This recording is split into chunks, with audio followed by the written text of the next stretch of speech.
Oh, Okay, today is June 23rd, and I'm Lester Charlack operating the camcorder, and this is Hersh Libo, and today we're going to be interviewing Edward Backer at his home in the Chopin section of Stanford at 193 Ocean Drive West for the Stanford Jewish Historical Society archives, and Edward will get a copy of the DVD of this interview, which he can share with his family. So, Hersh, why don't you start? morning, Ed. Nice Morning, to be here. Hersh. Thank you for inviting us to your home. Start from the beginning of your life. Where were you born? And I was born in Miami, Florida. it's unusual, isn't it? Well, there were a lot of Northerner? people born in Miami. No, but I mean, I understand you were born on the last day of the year. What year were you born? And 36. and your parents were living there or vacationing? My parents were living there. They had married in 33, 34, and were living in Miami Beach. What's your birthday? Your birth date? 12/31/36. Right, so it was the end of the year. Yeah. What were your parents' business at that time?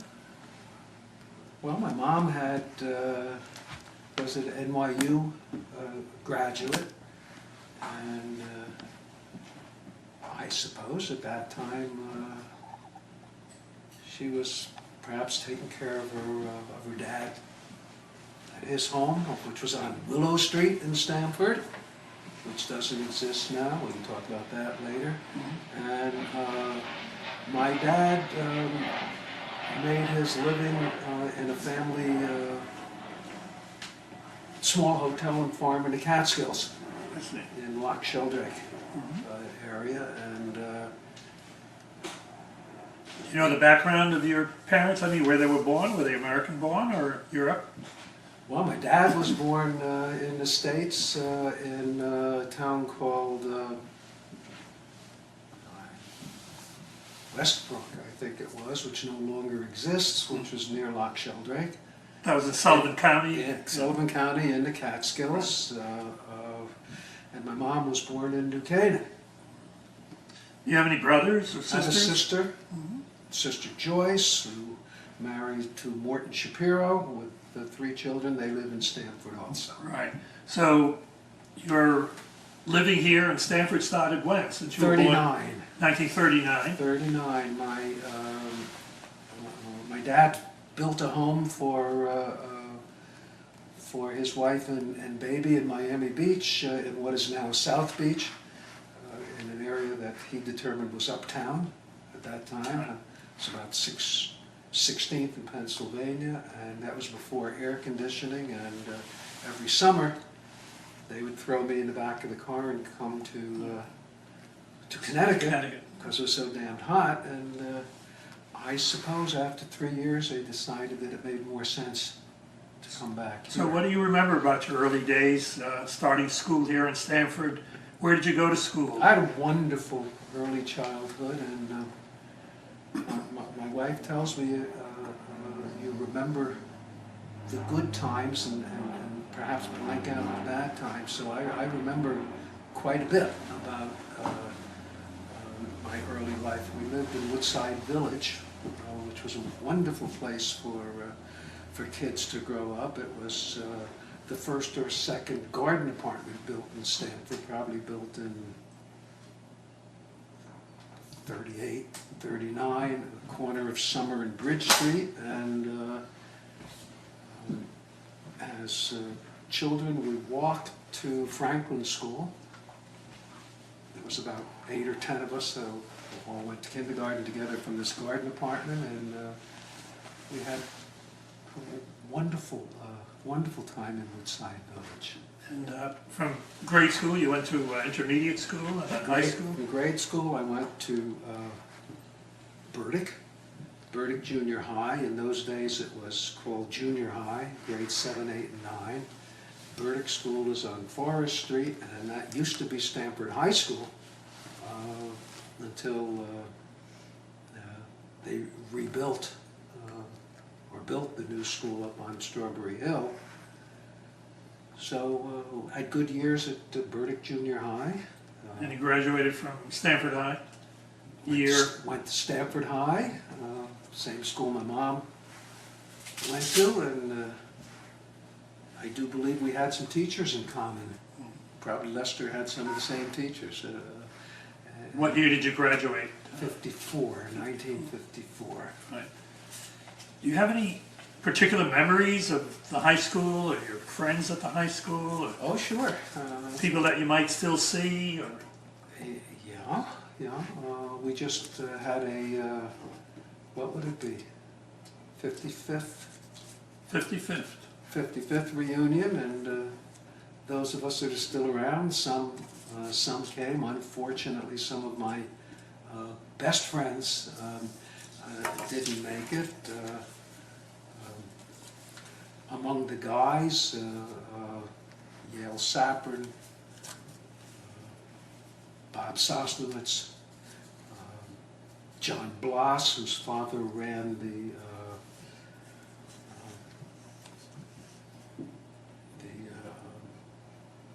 outpatient psychiatric hospital, I think it was, and where on Long Ridge, where Olin bought the property and put their corporate headquarters for a while. Are there any outstanding teachers that you remember or anecdotes about them? Oh, sure. We had a wonderful English teacher called Miss Favreau, who was terrific.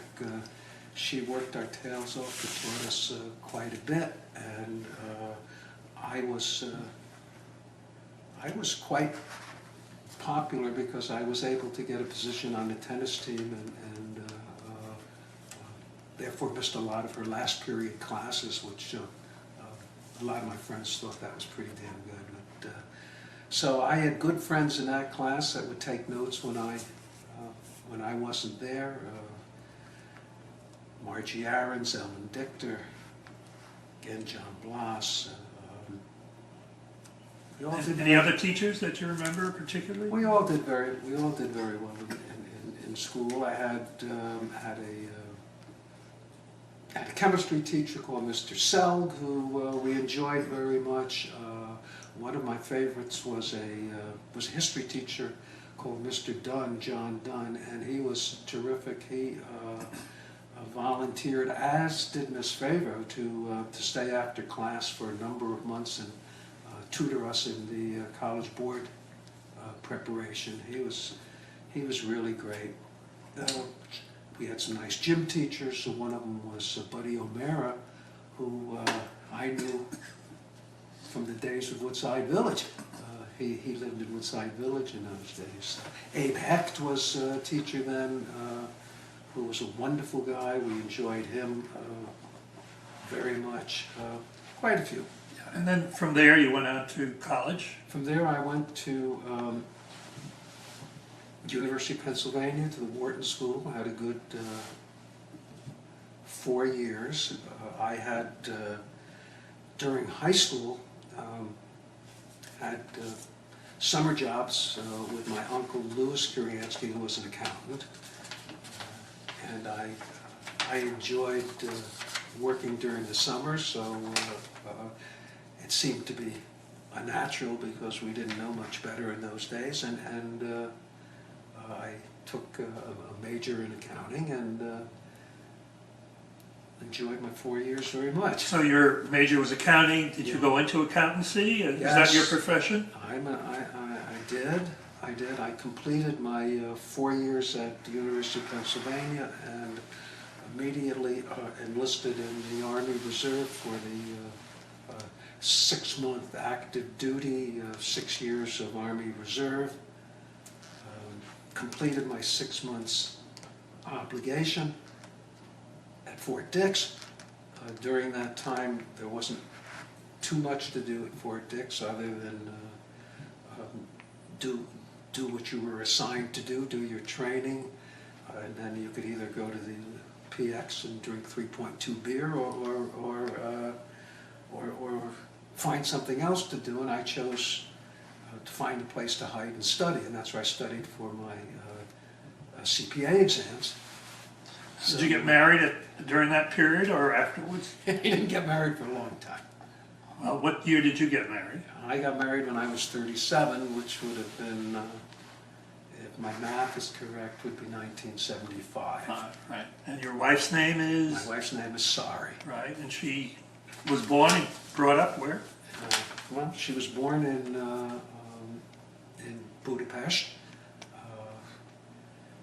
and she was brought over, I guess as part of the joint, I believe, to Israel with her mom around 49 or 50, and she grew up in a youth village in Israel, and did her studying at the university there in Jerusalem, and we met, got married. How did you meet? Where?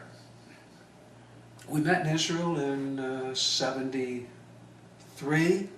I at this time took a sabbatical from my office, much to the chagrin of some of my clients. I don't think Lester was too concerned that I left, but I took a 6-month sabbatical and went to Israel and went to Netanya, and had the advice of Mr. Shukatovitz, the principal of the Bicultural Day School. He suggested that I enroll in an Ulpan, the Hebrew language school there, which I did for a couple of mornings a week, supposedly 5 days a week, and my wife was running the Ulpan at that time, and we met. I wanted to matriculate from Kita Aleph to Kita Aleph Plus, and I had to do it through her, and we met, we fell in love. A couple of months later, we got engaged. A month later, we got married, and that was our experience. There must have been people in your life during this time and after who really influenced you in one way or the other. You mentioned an Uncle Louis. Well, my Uncle Louis was my mother's oldest brother. He was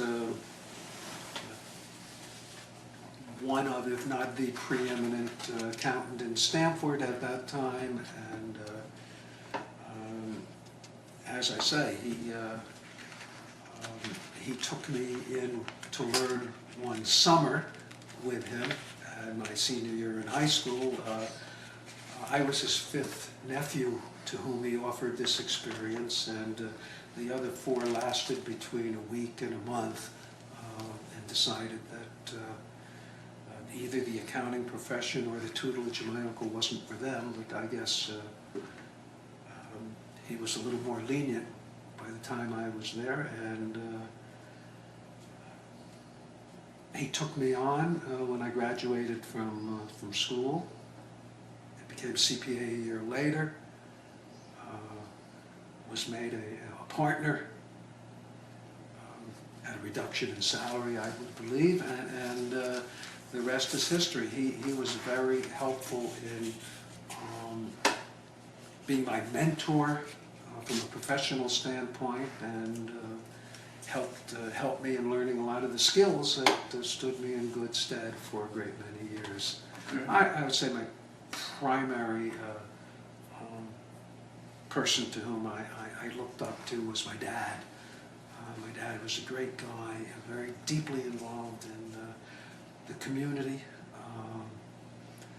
Impressed me with the idea both of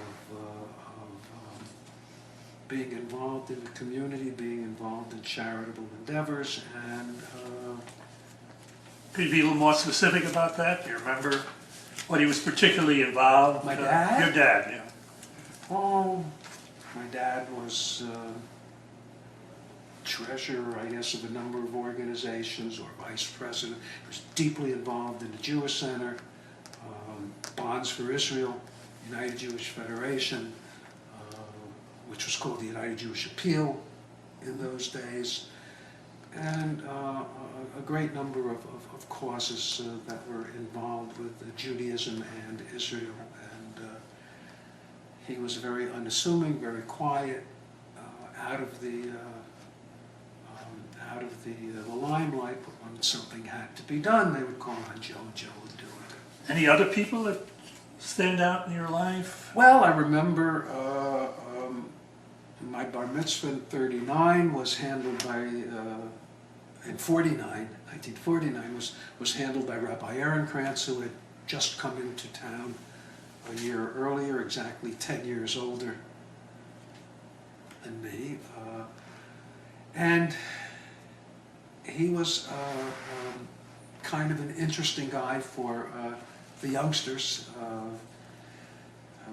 One interesting anecdote I can tell you, in those days we were 13, and there was in Stanford what was known as Church League basketball, where all of the churches sponsored basketball teams that played Saturday nights at the Y, which was, of course, the Y was the YMCA. There was no YMHA in those days, and we kids from a congregation to go to Shalom and other congregations wanted to join the Y program, and we needed a sponsorship, and Rabbi Ehrenkrantz, very wise, said, I will have the men's club, I guess it was, raise the money, buy you uniforms, sponsor you in, and you can be proud examples of a Jewish sportsman representing the synagogue, with one proviso. I would give you the first Saturday night, he said, where you can play ball, but if you're not in synagogue Sunday morning at 9 o'clock for a breakfast, laying tefillin, and listening to a lecture or a sermon that I'm going to give, you don't play the following week. And we agreed to the deal. We all agreed to the deal, and he kept us. He kept us in synagogue after our bar mitzvah for the better part of 3 years, until age 16, when there was a 13-year-old and under league and a 16-year-old and under league, and at age 16 there was no more sponsorship. That's when I stopped laying tefillin once a week. And he has continued throughout those years as family rabbi, bar mitzvahed my son, married, didn't marry us. We were married by a justice of the peace in Stanford, and then by a rabbi in Israel, but bar mitzvah, b'nai mitzvah, because we have twins, for our kids, marriages, and so forth. And I've always respected and admired him when he asked Larry Gotchberg to choose help when Larry became president of the synagogue. Larry said, I'll be happy to take the job if Ed is treasurer. And so I worked closely with the rabbi in those days, and admired him, and I still admire him. Very nice. Anyone else that you could think of? My dad's brother, my Uncle Dan, was very much influential in my life. He was a younger brother. My dad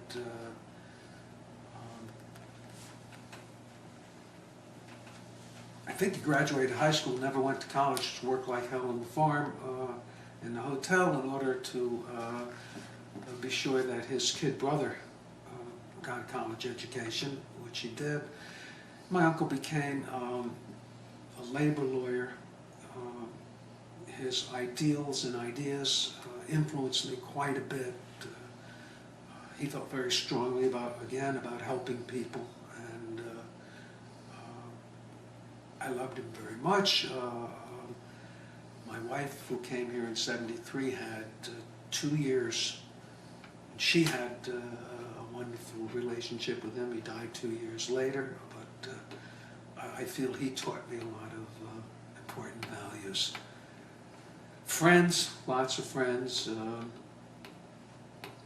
I had a friend who's still my friend, continues to be. His name's Herman Allswanger. Was a couple of years older than me, so as you're younger, you look up to him. He became something of a mentor, even though we're the same age. He was always coaching me. His profession was that of educator and also basketball coach, and again, he taught me a lot of good values that you learn through sports. You mentioned your wife several times, but we haven't really talked about her. Can you tell us a little bit about your wife, what she does? Sari is a good example of a lot of things. She's the most intelligent person I know. She's a brilliant lady. Also, when you marry someone 10 years younger than you, it helps to keep you young, which is terrific.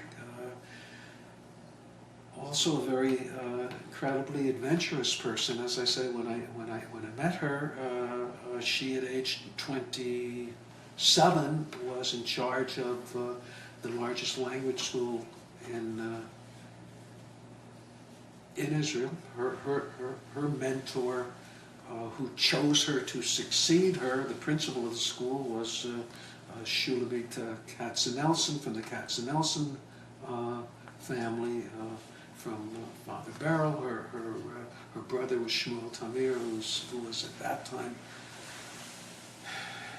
just about to become finance minister, if not finance minister. So Sari had very good training. She did 2 degrees in Hebrew University, one in political science, one in Hebrew literature, which didn't stand her in too good stead when she came to the States. There wasn't too much demand for her professional expertise. We went to Yale University, who had just started a Judaic Studies program, and we met with the head of the department, who explained us very quickly that the department was made up of one person, him, and although she was certainly skilled, there wasn't any room for her.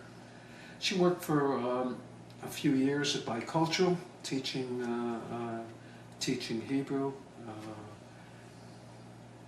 She worked then part-time as a curator in the Stanford Museum. And of course, took care of the kids, our twins, by herself.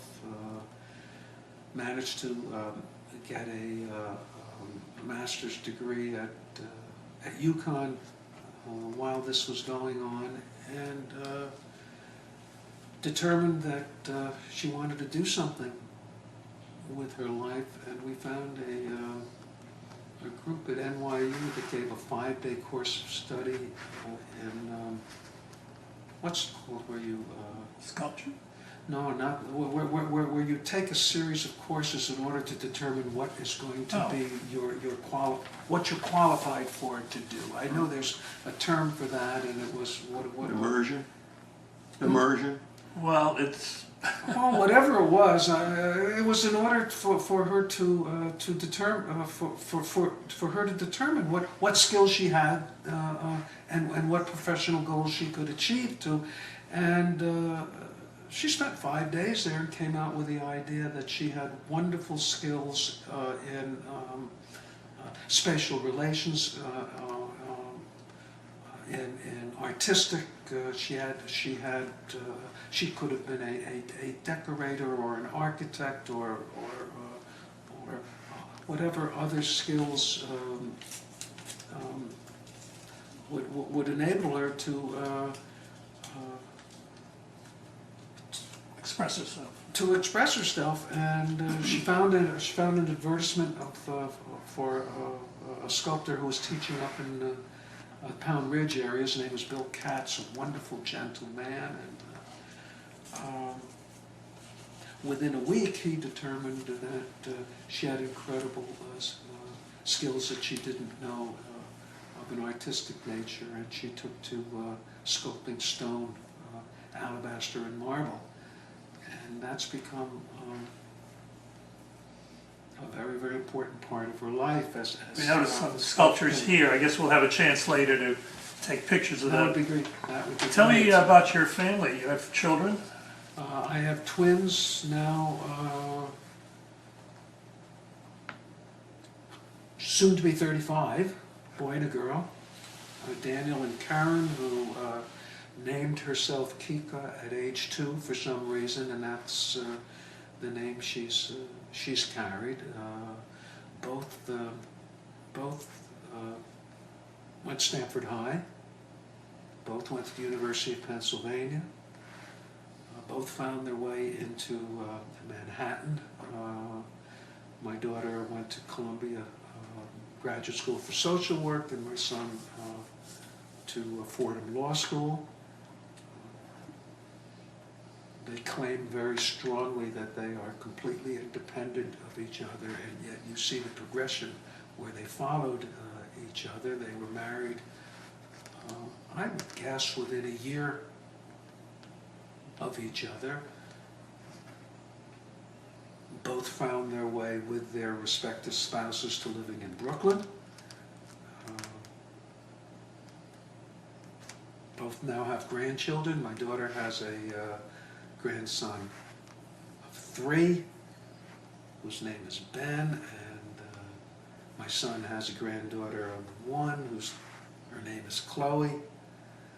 Both families are now in Stanford, so we have the incredible joy of seeing the grandchildren So those are quite a bit. Those are your only 2 children. Those are our 2 children. How do you? Okay, Ed, we're at the point in your life where we're here today. What do you do? Still working? Well, I've cut back in the accounting profession. You have, for better or for worse, a very close relationship with most of your clients, and my business relationships were bifurcated into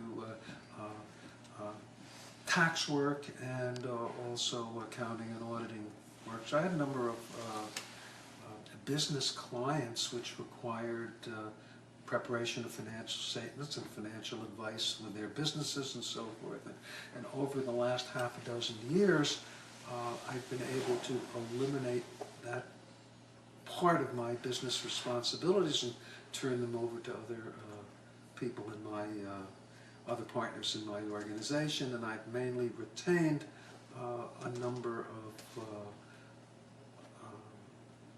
tax relationships of closely held families and closely held businesses with families where I'm just doing tax work.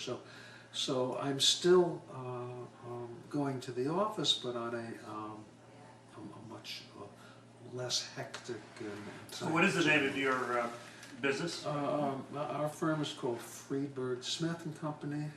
We operate out of Bridgeport. It's a medium-sized firm, and I've been there for 20 years. Before that, I was with Edward Isaacson Company, which had offices in Stamford and New York, and before that, Kuryansky and Company, which had offices in Stamford. All of that time, I'm now celebrating, believe it or not, my 50th year as a CPA, so time does go by. And all of those years, basically the same group of staff with a lot of replenishment, but same clients, just different firms that we were involved with. So with all these years in Stanford, you must have been involved in a lot of different organizations. Tell us about some of the organizations. I was, Hersh. At a very early age, I was involved with United Jewish Appeal, mainly, and Stanford Jewish Center, where we as children grew up.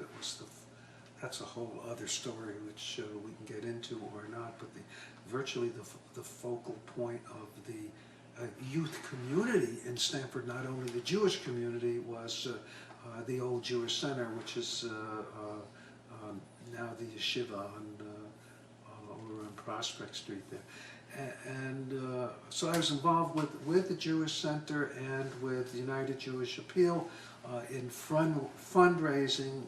They saw fit, or the community saw fit, to put me into eligibility for membership in the United Jewish Appeal National Young Leadership Group. So at an early age, in my early 20s, I became involved nationally with the United Jewish Appeal, which at that point had become the United Jewish Federation.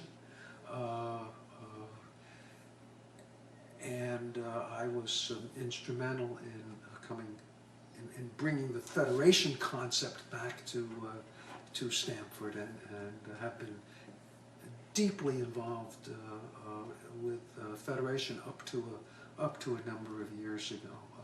I was involved with the Stamford Family Services, which is called the Family Children's Services, I think it was. I've almost forgotten. I was involved with the United Way of Stamford. I was involved with Bicultural Day School. I was involved with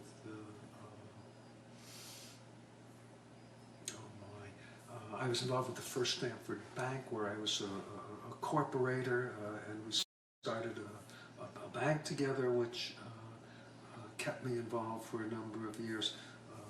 Philanthropically, I became involved about 20 years ago with the Judaic Studies program at UConn. I was president there for 10 years. It seems that I succeeded in a number of organizations. My good friend, who I would be remiss in not mentioning,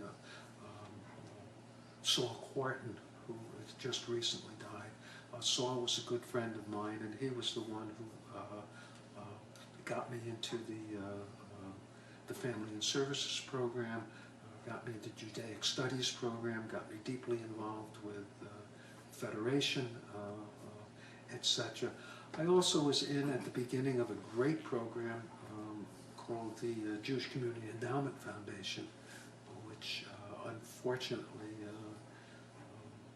is closing its doors now for a variety of reasons. This was a wonderful organization that was started by the late Ben Zinbarg, and I was instrumental again at the very beginning in helping to form it and advising from an accounting and auditing standpoint. Yeah, also I mentioned before that you were involved with the Goddard Strom. I was treasurer there for a number of years, a member of the executive committee when Larry Gotchberg was president, and all of these organizations, I realized how important they were for the work that they were doing, but I also found myself deeply involved with their accounting and auditing work, so I have the order for all of these organizations. You mentioned the old Jewish Community Center. Do you have any particular memories of I that have organization? I've great memories of the old JCC. It was a place where all the Jewish kids would congregate during our junior high and high school years. That's where we did our sports. That's where dances were held. That's where youth groups were held. I was very, very involved in sports. It was strongly my life as a youngster, probably to my social detriments. I think either I didn't blossom or blossomed my social skills a little bit later, because I was so deeply involved with sports. And what I remember mostly was the Jewish Center opened its doors to kids of all race, creed, nationality, etc. And we knew nothing about whether we were Jews or non-Jews, whether we were black or white. We all played ball together, and it was a terrific place. You mentioned something on the side before, off camera, about your senior prom. It was interesting. This is from high school. Stanford in those days was had a population of 10%. This was around 1949. Well, as long as I can remember, Stanford always had a population of about 10% Jews, and probably still does to this day. And our high school, which had maybe 500 students in those days or so, was 50 Jews, 50 Jewish kids, and I remember in '58 where the committee determined that they were going to hold the prom right around the corner from where we live now at Stanford Yacht Club, which in those days unfortunately had a reputation of not being friendly towards Jews, and a group of us, Jewish kids, told our student advisors, the teachers, and also the other kids who were running the program that we really felt uncomfortable, and we just didn't feel that we wanted to go to have our prom at the yacht club, and they changed it to the high school, and we held it in the high school gym, and we enjoyed it very, very much. I must say that the yacht club has considerably changed since those days, as has the whole Jewish non-Jewish community, and we find ourselves very friendly with the members of the yacht club. Indeed, it wasn't more than a few years after we came to live here in Japan that we were invited to the club for dinner with some of our friends. And as we came in the door, as we walked in the door, my wife and I were amazed because we heard Hava Nagila, and we asked our friends, "My God, did you do this just because we're coming?"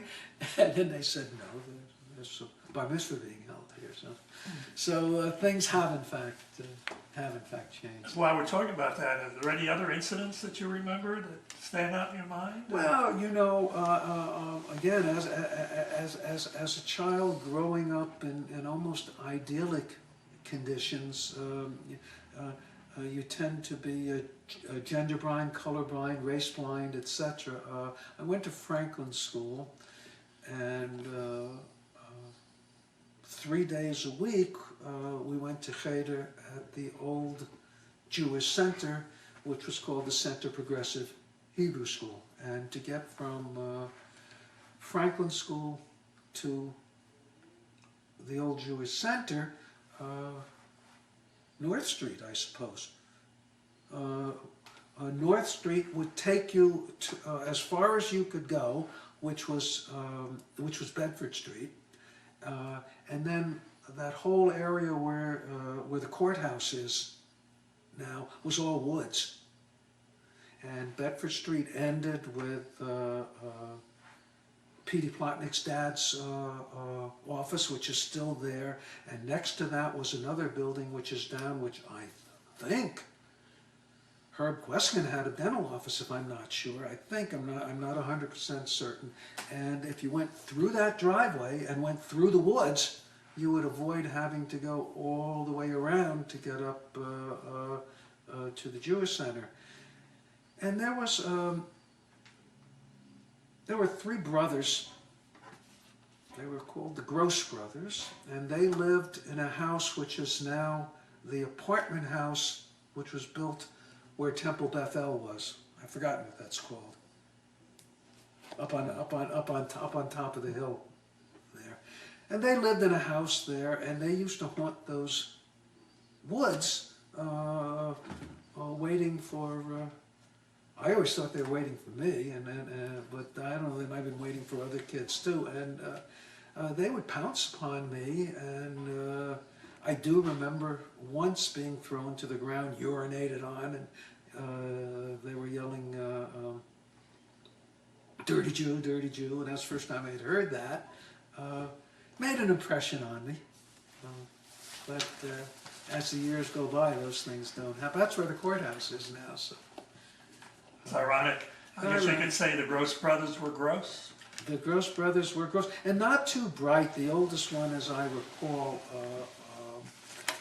went to jail for robbing three gas stations in one day and getting caught at the third one. And the day that he came out, I think he did it again and got caught. So I don't think he was particularly bright. Just go back to, as long as we're talking about early days that you remember. Yeah. Your early days in downtown Stamford, you mentioned Willow Street, I believe. Well, it's interesting. It starts in 39-40 when I was a real baby and first came to Stamford. We lived one summer in an apartment house called the Ambassador Arms, which was at where Willow Street goes into what's now Washington Boulevard, where I do believe the Advocate is, if I'm not mistaken. I think, and that was an apartment house that my grandfather lived in, and if you see a little scar right here that I've had for over 70 years, I fell out of his third floor window of the Ambassador Arms, and a very welcoming bush grabbed me, and the only thing that happened was this scar, although many say some of my personality might have had to do with that. But at any rate, Willow Street, which is now gone, is now what's called Tresser Boulevard, and my mom lived, and my uncle Julius Kuryansky, the attorney, was born, I believe, on Willow Street House, which is where the stage door of the backstage of the Rich Forum is now. That was the corner of Willow Street. My mom went to Willow School. I guess it was called then to Burdick High School. My mom's father, my grandfather, was an interesting character. If you want to hear about that, he came over from the other side, from I'm not quite sure whether it was Poland, Ukraine, or wherever it was, and in the late 1890s, he started pushing his pushcart in Darien, of all places. Then he relocated his pushcart business to New Canaan, of all places. Either bought or built a home there. My mom was born, as were most of the remaining, the other 5 kids in New Canaan. Commuted to Greenwich, of all places. So he had Darien, New Canaan, and Greenwich in his background, and bought a piece of property on Greenwich Avenue, which was right next to the Woolworth 5 and Dime. He named it Wellsworth 5 and Dime, or something like that, and ran a 5 and 10 cent store out of that place.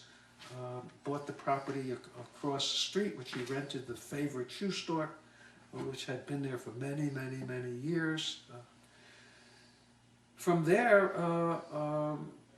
after Willow Street, he built a house on a street that's named after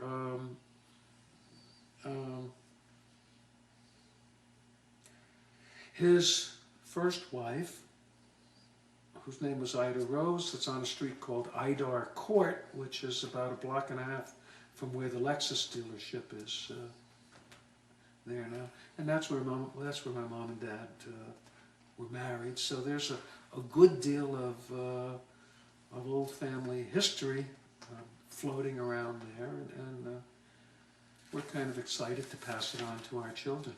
Do you remember Kent J.C.? Oh gosh, I can tell you about a lot about Camp JC. It starts with the stories of they needed a ball field behind the old Jewish Center before they bought the property up in North Stamford, and my dad went out and cleared the property. And I was counselor at Camp JC. My three best friends at that time, Charlie Karp, Bob Sosnowitz, and Yale Sapern. Four of us were all counselors at the same time. In order, in those days, Hersh, to get working papers, you had to get your Social Security number. So we all got our Social Security numbers at that time, and we're one digit apart. And so I was a counselor there. I was junior counselor to a group that included Joe Lieberman, and I had some great stories about Ma Falk, who was the cook there for many, many years. Tell us one or two. Well, one of my favorite stories was Ma Falk. If those who remember her could not picture her without her sleeves rolled up and her arms down in a barrel or something making coleslaw. And I do recall that once somebody dropped a knife in there, and Ma Falk was scraping and scraping to find her way out of the coleslaw. We had wonderful times at JC as junior counselors, and as counselors we would take the kids on field trips, which were great. We'd go to Island Beach, we'd go to the Bronx Zoo, and a number of other places. My dad was instrumental in helping to purchase the property up on Briarbrae Road. Who supported that camp, and for how many years did it exist, do you know? Well, it was Jewish Center Day Camp, and still going, Les? I think Hermes Camp. Oh, I know what happened. They sold it out for a development. There are homes there now, but it went for many years. My sister was a counselor there. Our good friends who live 5 houses down, Neil Sherman, was a counselor there, and they have many good stories. For many years, there was Camp JC, Hermie Oswanger's camp at Long Ridge, and Walt Bloom's camp, Ponis? Playland. Interesting that three Jewish camps survived and thrived, although not necessarily just Jewish kids, but Camp JC was, for a while, an integral part of the life of a lot of young kids. Now that you've cut down on your business, what do you do as far as extracurricular activities or sports or interests? I determined that I had pretty much paid my dues from a philanthropic point of view. So after 15 years, 10 years as president and 15 or so years as total board member of the Judaic Studies program, I went off the board, turned that over to my wife, who's continued to stay on the board. My philanthropic activities have pretty much dwindled down, except for supporting organizations in Israel that we're involved with. We were fortunate enough to be Sari and I, part of a group of 6 who were responsible for administering a charitable foundation, and my Uncle Louis left. And we're very involved with allocating funds from that, much of that to Israel. We spend a great deal of time in Israel, have been involved there. And right now, the love of my life is spending time with my grandchildren, which I suppose is nothing new, and doing a lot of walking and traveling. We've done a great deal of traveling. Any places particular except for Israel, or? We spent virtually the first 20 or so years of our life traveling to Israel many times with our children, cutting the 2-week stay shorter and spending a week in other capitals of Europe. So our plan would be to spend time in Israel and then spend a week in capitals in Europe. And we've seen a great number of those. In the last 10 or so years, we've broadened our experiences, and we're fortunate enough to get to China, to Thailand, to Cambodia, to Nepal, to Tibet, to Bhutan, the coast of the Adriatic, to Egypt, and we've been fortunate enough to see a good bit of the world, which we've been able to see more. My wife sometimes, without me, with a group of her friends, gets back to Budapest with a group of Hungarian ladies that she's become friendly with. So fortunately, we've done a lot of traveling in addition to seeing a good bit of the States. Our hope is to see some more of the States, because we've missed a lot of the places that Lester and Elaine were fortunate to go to in their RV, and they've told us about a lot of spots around this country that we haven't seen. So we're looking forward to it. Can you think of anything that we might have missed, or that you wanted to mention or discuss in your long and varied history? I guess it would be fair to say that I've seen a great deal of changes in Stamford in the close to 70 years that I've been here. Never felt that the good old days were better than what we have now. It's a vibrant, wonderful community, and it's come full cycle now that our 2 children are back here, and I hope we get to live out some more good years. Our future plans,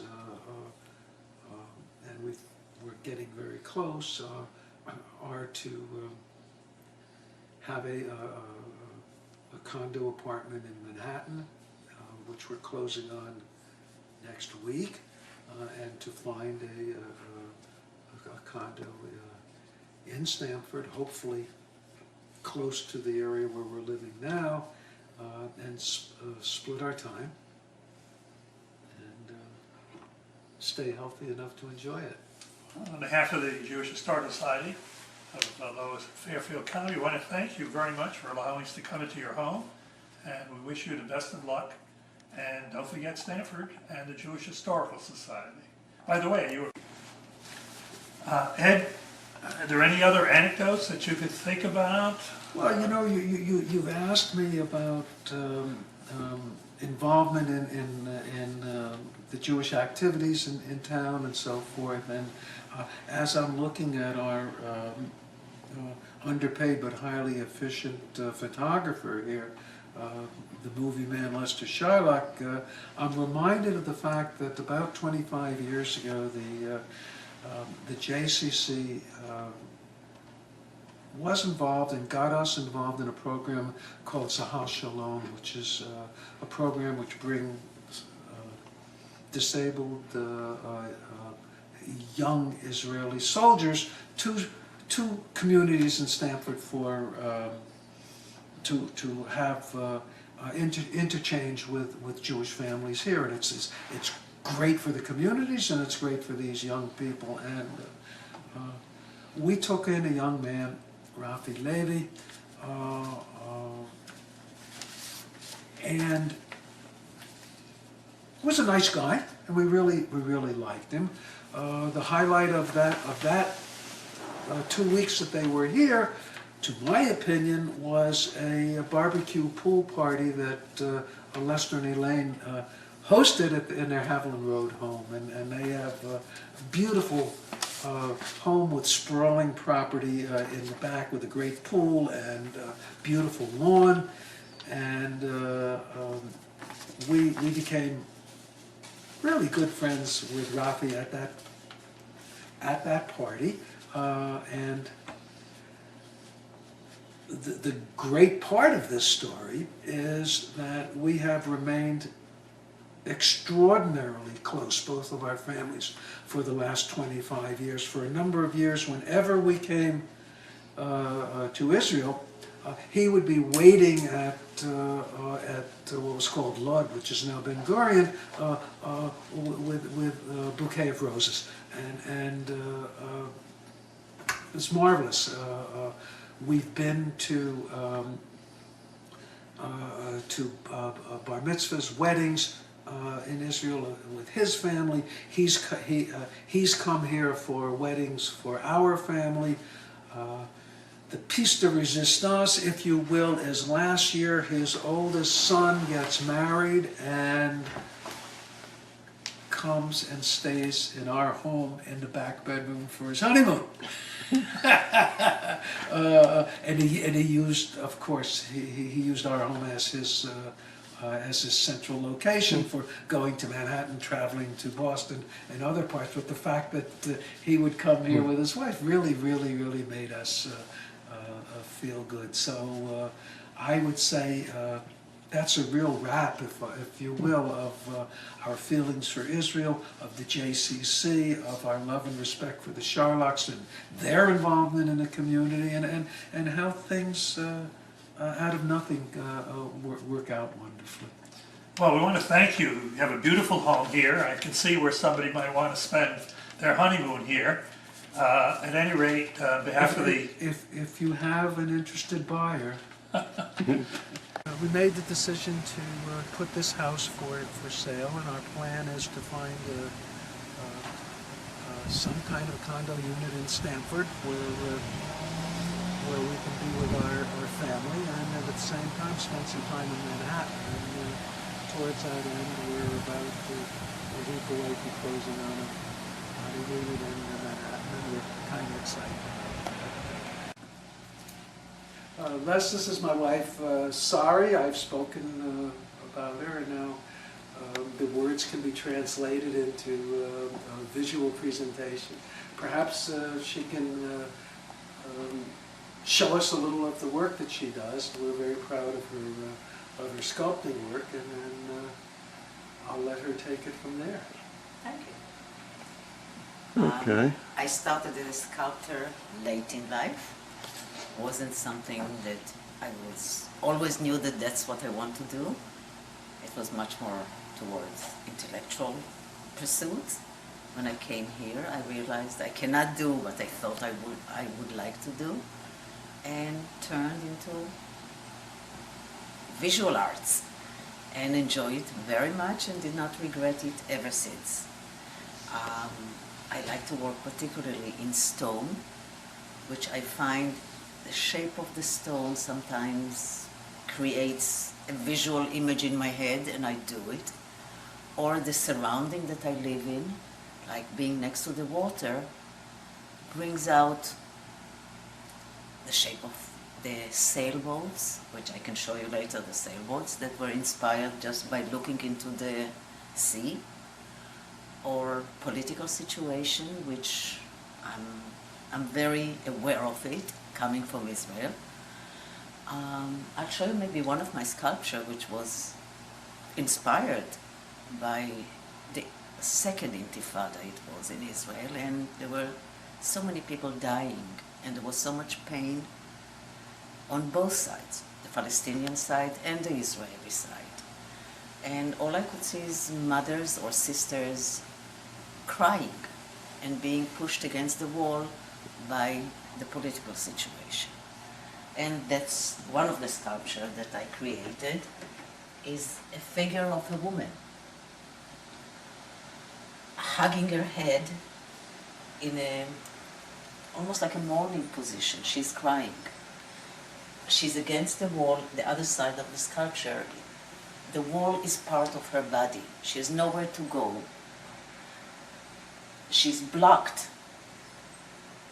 by the social happening around her, by the death which is occurring in almost everywhere in Israel.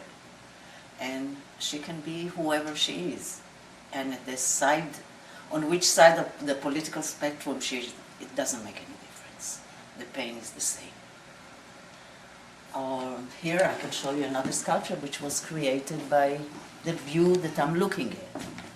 It's a small sailboat. I don't know if the light I guess is not very good here. Which I can turn around and you see how it's reflecting from this side that I'm looking almost every day through the window.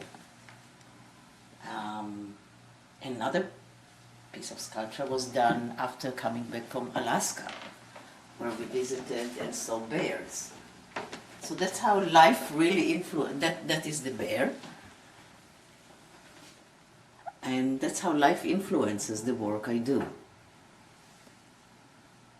Or sometimes it's the stone that brings out the final shape. The stone has its own life.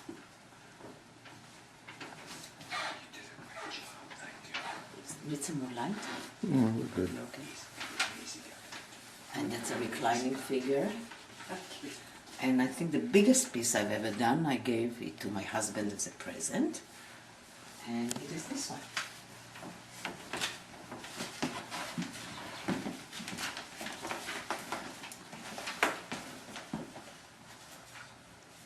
And that's a beautiful piece of stone of marble from Carrara, which is a tough stone to work on, but really a pleasure. It's very even in the consistency of the stone, which makes it really wonderful to work on. This is an African wonderstone, it's called, and it's an African woman carrying a child.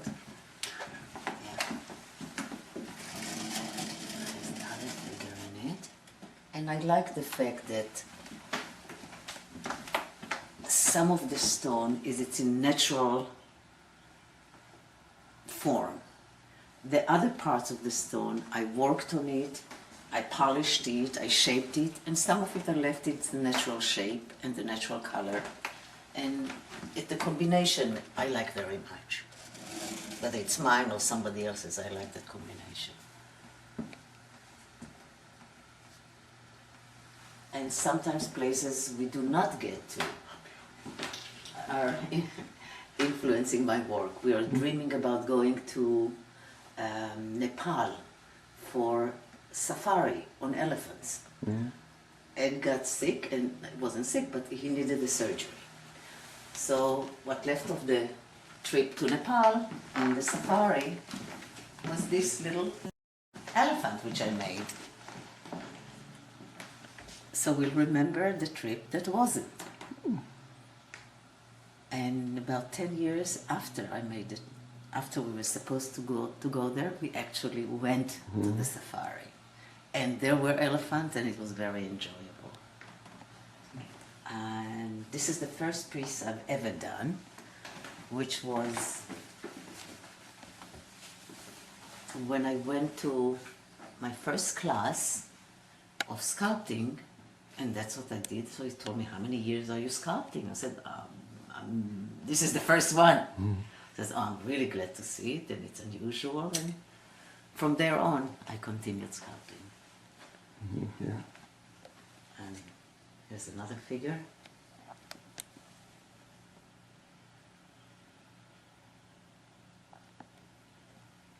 And almost everyone has a story. This one was supposed to be kind of floating in the air until I really worked on it and looked at it very carefully.